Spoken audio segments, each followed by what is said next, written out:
Hey guys, Harmeet here. Happy New Year. Welcome to the very first video of 2019. I am super excited to be creating more content this year than I did before. So be sure you're subscribed to my channel, hit that little notification bell so you get notified when I upload a video. In this video, I want to talk to you about the XT3 or XT2 or XT1. Most of what I'm going to talk about will apply to any of the Fujifilm X cameras. What are those things? I want to talk to you about what are the personalization or customization settings that I go through and set up in a brand new camera when I get one. So as I was setting this up, I had the great idea that why not I share this in a video format so you guys can also follow along and also share some of your things that maybe I didn't do but you guys do in the comments down below. So let's not talk about it, let's get straight into those things and let me show you what I do. By the way, in the description down below, I have indexed all the different things that I do. So if you want to skip to one of these things, you will have the time codes and the links down below. So you can just click on those and skip to the item that you're interested in. But anyway, enough talk. Let's get right into it now.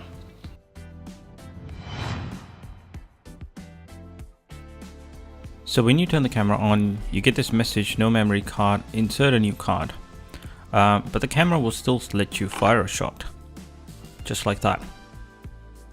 The problem with that is that means that you may take photos without realizing there's a card in the camera.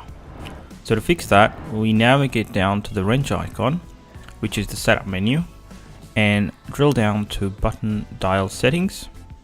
Scroll down till you get to shoot without card and turn that setting off. This setting comes on out of the factory. So turning that off means when you try and press the shutter without a card in there, it won't let you fire.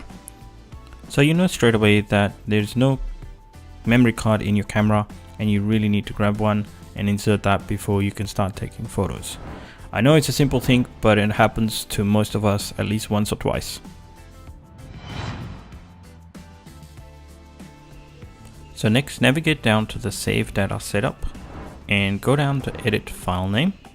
Here you can set your own file name naming convention for all the photos that are taken on the camera. So in my case, I like to set that up with my own initials. So first I clear all the presets and then I set up my H, G, and in this case I'm going to set X3 for the XT3, and then I'm going to set this up. So now that's the file name convention. For the Adobe RGB format, I will change that as well. So clear all of that.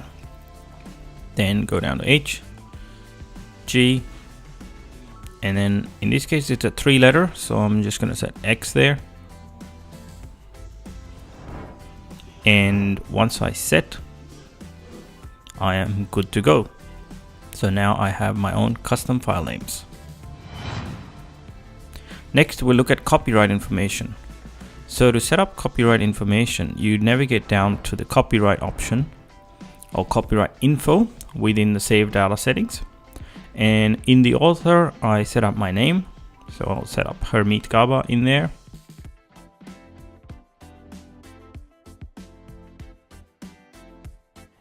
In the copyright info, I'll put my URL, which is to my website.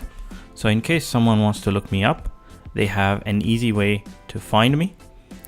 They can just head over to my website and get my details off the website and reach out to me in case they want to license a photo, if they want to use it for a project, for example. And there you go. Now the copyright information is all displayed. It looks good. That means everything is embedded. As soon as I take a photo, this information is embedded inside the metadata of every photo that I take, which is great.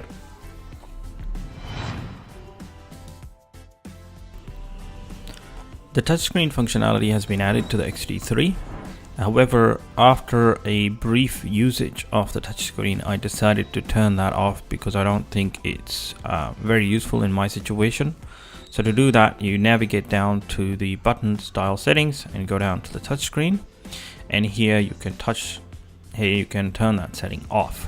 I have set it to off. As I said, I really used it for a few minutes and I didn't want my nose or part of my face touching the screen and offsetting any of the settings on the camera or moving the focus point or anything like that. So I decided to keep that off as it is from factory. The Bluetooth setting is found under the wrench tool under connection settings, Bluetooth settings, and here you can turn it off and on. In my case, I don't want my phone syncing constantly with the camera. I really have no use for it. This setting is on by default when you first turn on your camera, but I've gone ahead and turned this off for now. The next setting is your priority release options under the AFMF menu. The AFS, so that's the single shutter priority, is set to release. It means that even though the camera is trying to focus, if it can't focus, it will still fire the shutter. I don't really like that. I like to set it to focus.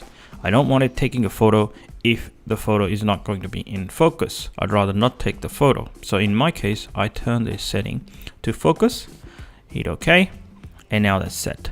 You could also change that for AFC priority selection, but so far in my testing, when I am shooting in the continuous mode, the focus has been dead on.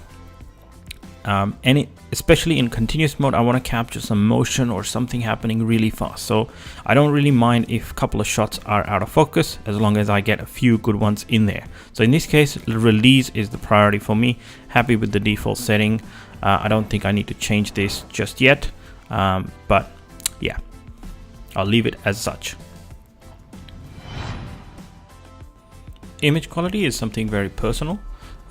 In my case, my preference is to always shoot in JPEG and RAW. So the standard setting of fine JPEG is not something I want. I want it to shoot fine JPEG and RAW, so I can have both files for editing. The film simulation, because I'm shooting in JPEG and RAW, I prefer to have that set to the softer tone one, because I just personally like it. So I will always set it to STR soft, and that's just a personal preference. A lot of the times I'm setting shots and shooting them for bracketing mode. That is exposure bracketing. So to set that setting up, you go to drive settings under the camera menu, and you set up your bracket settings. So drilling into this, go down to AE bracket, set your frame setup. Now in my case, I want to only shoot 3 frames. I used to shoot more in previous systems like Canon cameras, but I think with the Fujifilm, I'm usually happy with the 3 frames. The steps though, I always want to change. The third is not really a good option. So my steps are 2-step. That means the first exposure that will take, or one of the exposures will be -2, 0, and +2. And these exposures I can use to create any HDR images or do exposure blending. Finally, the last option is a very useful option, and I find if I don't have that set, sometimes I shoot photos that are slightly crooked. This is the electronic level, and it can be found under the display custom settings in, again, the wrench menu. So once I set that up, I get this visual scale or a level, a green line, showing me if my camera is perfectly aligned horizontally or if my camera is slightly off balance, in which case the photo will be slightly crooked. So having this setting on ensures that I take photos that are perfectly leveled and not crooked, which sometimes happens when you're shooting handheld. Alright guys, those are some of the things that I set up on my camera to make it my own. Let me know in the comments down below what you thought of some of these things. Do you do the same? Do you have your own different setups that you go through and set up? Let me know in the comments down below. I'll be curious to learn more from you guys on what you do as well on your cameras. So until next time guys, this is goodbye. I'll see you soon on this channel with more videos. Take care. Bye bye.